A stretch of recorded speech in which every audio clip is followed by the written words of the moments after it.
বাসায় মেহমান আসবে আর তাদের জন্য কি কি রান্না করলাম। টাকি মাছের ঝুড়ি বা ভর্তা, মরিচ ভর্তা, ইলিশ মাছের ভর্তা, ওলকচু বাটা, লতি রান্না, মটরের ডাউল, গরুর মাংস রান্না করছি। আলু দিতে বলছি, তারা আলু দিয়ে খাই, দেখে আলু দিছি। এটা কাঁঠাল রান্না।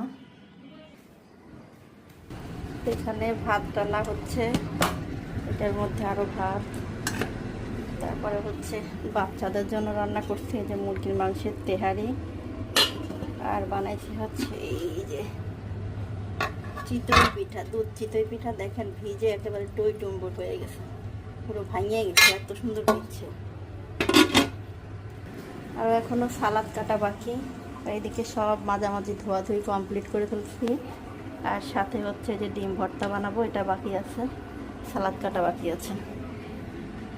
তো এই হচ্ছে আজকে আমার রান্না বান্না।